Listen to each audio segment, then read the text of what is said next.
Venite.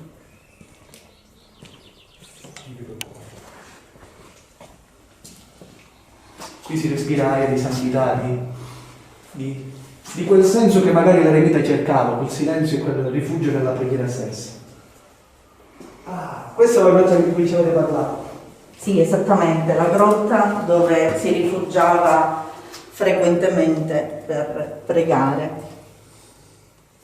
Ed è qui probabilmente le fonti storiche narrano ricevesse di notte il vescovo dell'epoca che si consigliava con San Francesco per la guida spirituale della diocesi. E pensate un po' che ancora il nostro viaggio deve partire.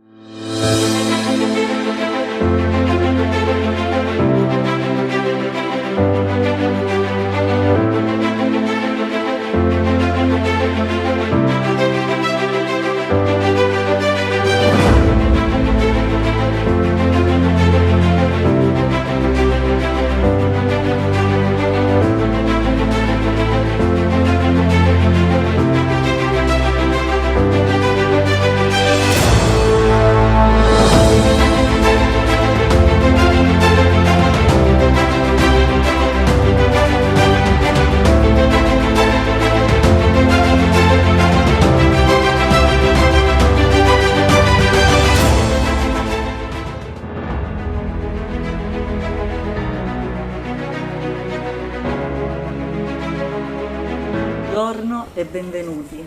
Benvenuto Emanuele, benvenuti telespettatori di Viaggio nella Storia. Ci troviamo in uno dei luoghi più mistici e caratteristici della vita di San Francesco da Paola, sì, la Benedetta. San Marco Argentano ha respirato aria di santità, lo ha fatto grazie a San Marco Evangelista, da cui prende il nome la città, ma lo ha fatto soprattutto attraverso San Francesco da Paola, che venne qui a San Marco, presso il convento dei Riformati che è alle nostre spalle, il convento dei Minimi, per trascorrere l'anno di famulato. Lo fece per voto da parte dei genitori. Venne qui in questo anno di famulato e fu probabilmente a San Marco che si compirono i primi miracoli. Questo è il luogo, attualmente è la villa comunale, ma un tempo era pertinenza, l'orto del convento dei frati. Per cui quindi veniva qui a rifugiarsi nella preghiera e lo faceva proprio nella grotta, in questa grotta sulla quale è stata costruita la Benedetta per donazione nel 1929, per donazione dell'amministrazione dell'epoca del podestà il barone Carlo Campagna. Sono curioso di vedere all'interno le bellezze racchiuse in questa cartolina.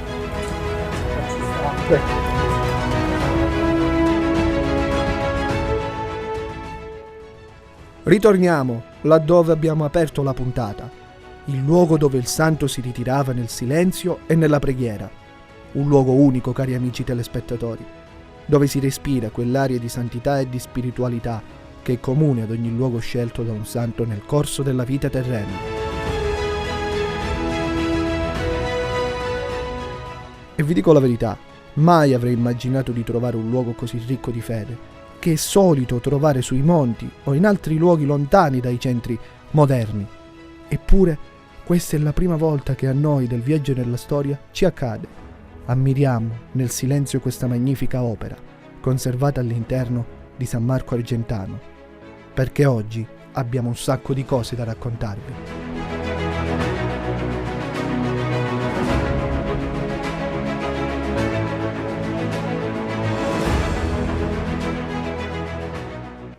Ripercorrere le origini della nostra storia è una tradizione di noi del Viaggio nella Storia. L'antica Argyros nel periodo greco-sibarita, l'Argentanum Bruzia di Tito Livio, più fasi storiche in questo centro. Ritorniamo all'epoca romana e alla seconda guerra punica, un avvenimento storico molto importante per il mondo romano.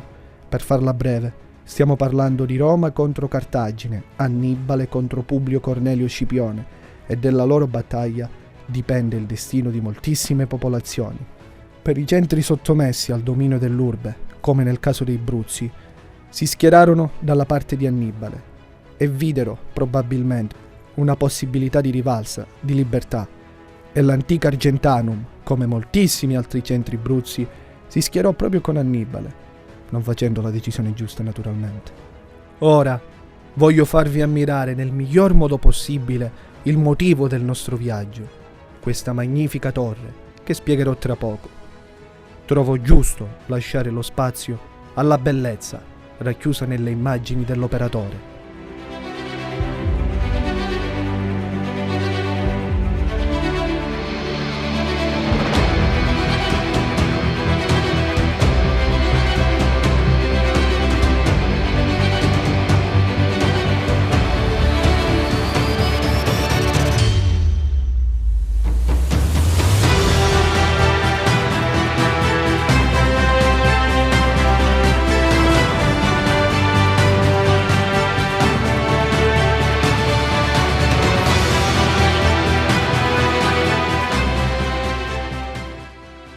Nella puntata precedente abbiamo parlato dei castelli e quindi questi castelli qualcuno li ha dovuto pure costruire sul nostro territorio. Andiamo.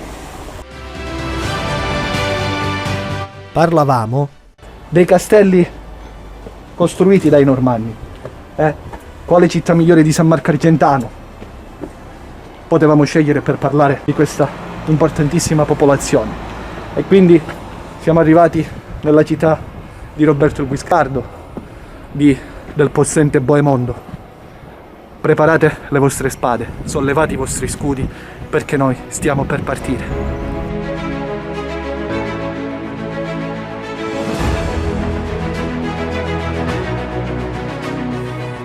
Ci sentiamo veramente piccoli in confronto a questa torre gigantesca.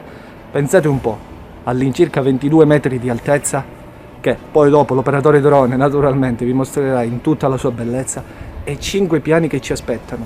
Si presume, seguendo quanto ci tramandano le fonti, che in questa torre fu riutilizzata successivamente da Federico II, con l'intenzione di chiudere all'interno come prigione i suoi nemici e alcuni prigionieri politici.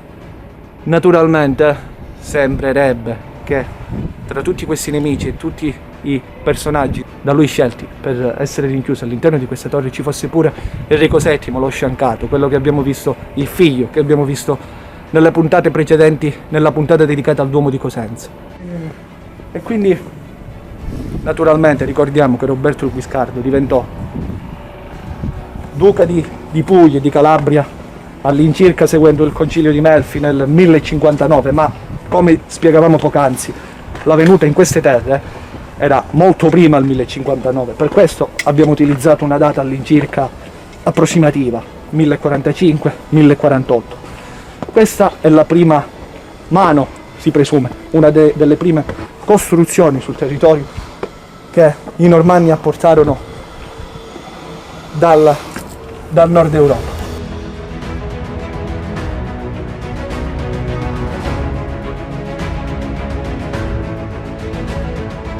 Abbiamo parlato di 5 livelli.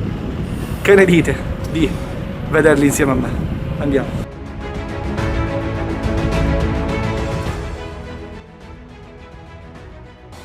La mano normanna è presente e si vede. Ad accoglierci qui all'interno di questa magnifica torre abbiamo la dottoressa Licenna. Ci troviamo nella sala delle armi della torre normanna di San Marco Argentano. Questa sala era appunto adibita a deposito delle armi. È la prima sala in ordine di entrata e da rilevare è lo spessore delle mura, che è di circa 3 metri. Questo perché? Per un fattore meramente tecnico, perché appunto questo spessore doveva contenere le spinte derivanti dalle coperture che vanno a caratterizzare la torre, che è appunto questa copertura a ogiva. Allora, noi stiamo cercando di ripercorrere le diverse fasi storiche dal centro di San Marco Argentano, ma come ho spiegato poc'anzi, dall'Argentanum di Tito Livio, di cui ce ne parla della seconda punica, nell'avvenimento Annibale contro Scipione, da Argentanum a San Marco Argentano. Perché? Allora, nel 969 il Consiglio decretò appunto il passaggio, il nome cambiò in San Marco appunto per devozione verso l'Evangelista Marco.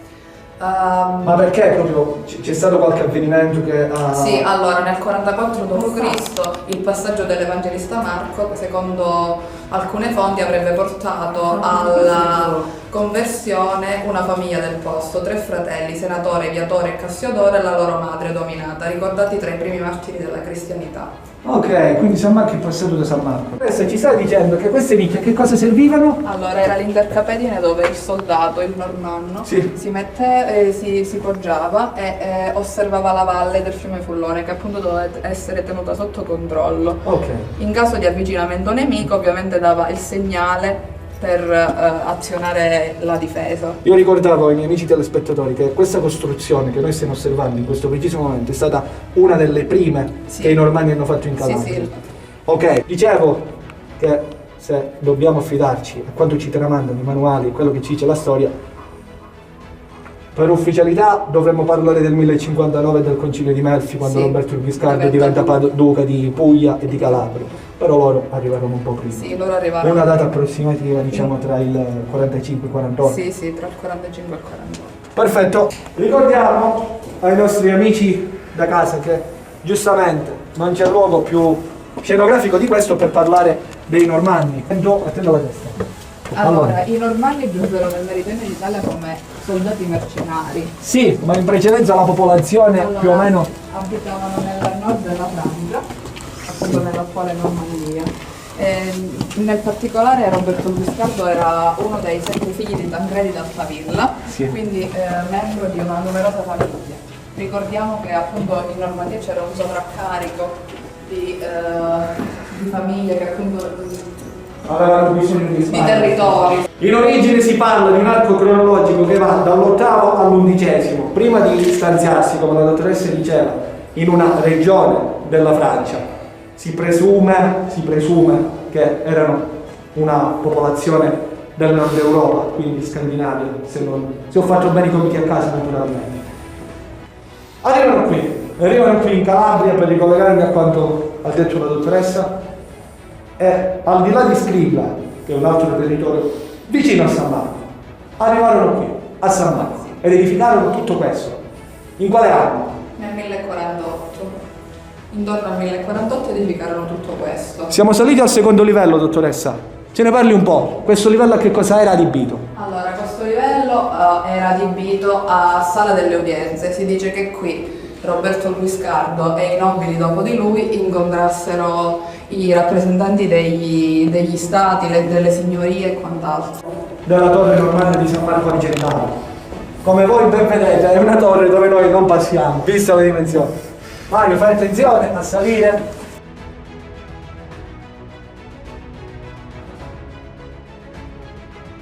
Quante cose stiamo imparando dai nostri viaggi, cari amici telespettatori. Passiamo da un periodo all'altro con molta facilità.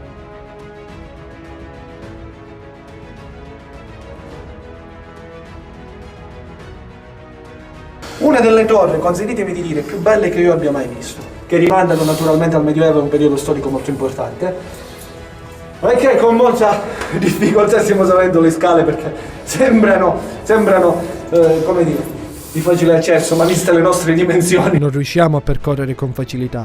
Ebbene, ora siamo nella... Sala del Principe, così denominata perché appunto il duca e chi venne dopo di lui poteva dedicarsi qui allo svolgimento dell'attività che caratterizzavano il loro tempo libero. Bisogna notare che questo che noi stiamo vedendo è un forno risalibile Al XV secolo circa. Guardate voi che meraviglia, pensate voi quante pietanze sono state preparate in questo forno. Continua. il nostro viaggio all'interno delle bellezze del centro storico di San Marco. Stiamo parlando di uno dei centri meglio conservati, forse il più normanno che noi abbiamo qui in Calabria. Abbiamo visitato parecchi castelli, parecchi centri che rimandano al Medioevo, alla dinastia, alla popolazione dei Normanni. San Marco dobbiamo dire che è la culla di tutti questi centri. dove la mano dei Normanni è ancora visibile. Manca ancora un altro livello che stiamo andando a mostrarvi. Vi do la telecamera all'operatore perché l'operatore è quello che ci guarda. Continuiamo il nostro viaggio. Stiamo salendo centinaia di scalini per voi, cari amici del viaggio nella storia, per ripercorrere la storia dei Normanni nel nostro territorio, per chiudere la storia dei Normanni. Finalmente vediamo la luce. Vediamo la luce.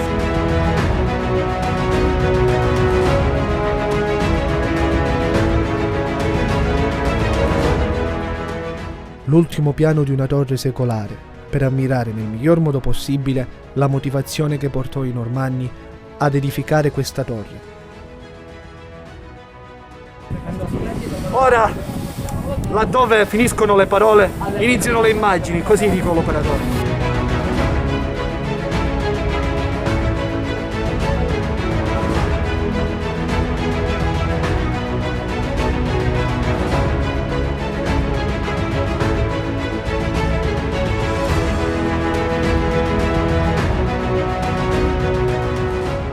Continuiamo il nostro viaggio all'interno del centro medievale di San Marco Argentano.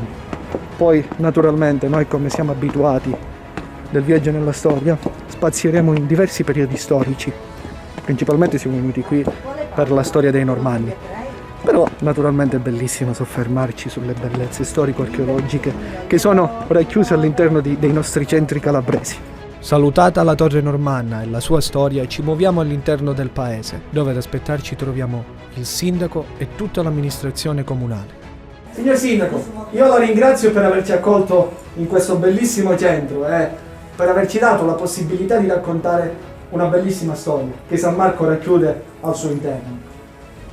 Benvenuti a voi nella città del Guiscardo e grazie per questa bella opportunità che è finalizzata ad accogliervi certamente, ma anche a promuovere il nostro territorio, le bellezze, le peculiarità di un borgo normanno che insomma è interessante sotto molti aspetti.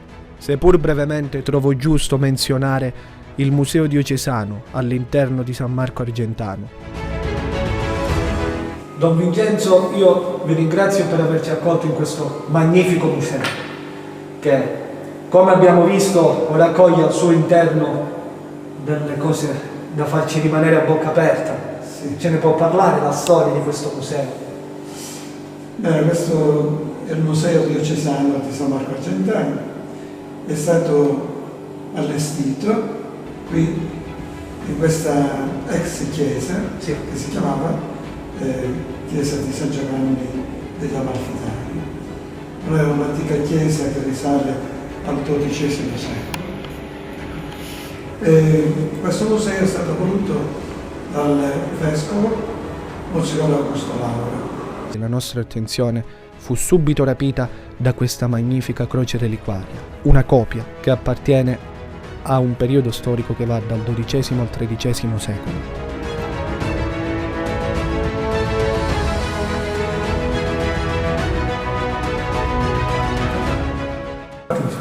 In questo reliquiario abbiamo un frammento di croce. Sì, della croce di Cristo. Sì. Come piccole cose, ma anche qua per esempio c'è un pezzettino del cordone di San Francesco da Paola. Questo qua. Sì, qua dentro. Un altro di San Vincenzo Ferreri.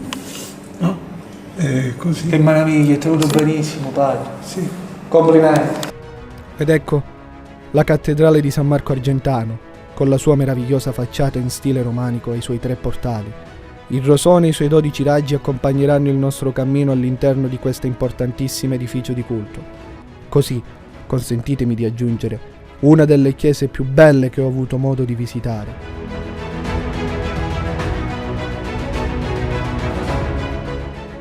Pare che l'origine di questo edificio sia facilmente riconducibile in qualche modo all'ascesa nel meridione dei Normanni. La chiesa ha avuto più rifacimenti nel corso dei secoli, proprio dovuti ad alcuni eventi sismici. La cattedrale, seguendo quanto ci riportano alcune fonti, pare che fu proprio il vescovo Godoino a intitolare la cattedrale alla chiesa di San Nicola di Bari. Gli interni, 3 navate da filari di 8 colonne per parte. In questo tripudio di diversi stili la mia attenzione fu subito rapita dalla figura della Madonna situata nel catino dell'abside, la madre che tiene in braccio suo figlio, e credetemi che osservarla nelle riprese dall'alto concesseci dal parroco è qualcosa di indescrivibile. La nostra attenzione però si concentra nella navata di destra. Stiamo per scendere le scale e tornare indietro nel tempo. Sembrerà di trovarci in una nazione differente, sembrerà di rivivere un diverso periodo storico. Eppure fidatevi, questa bellezza è racchiusa qui, a San Marco Argentano.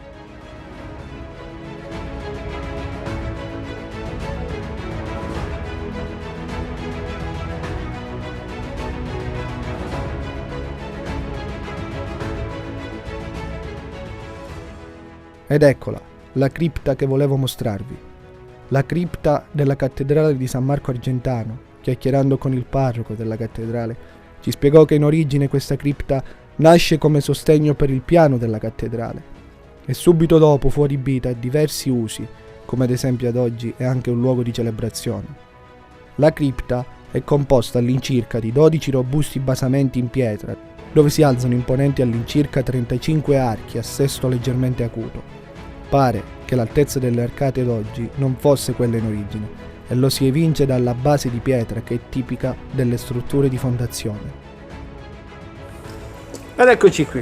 Spero di essere stati in grado a saper raccontare la storia che questo magnifico centro racchiude al suo interno, ringraziando la dottoressa che ci ha accompagnato nel nostro splendido viaggio. Io ringrazio pure voi, cari amici telespettatori, e vi do appuntamento al prossimo viaggio nella storia, sempre qui su Teleuropa Network.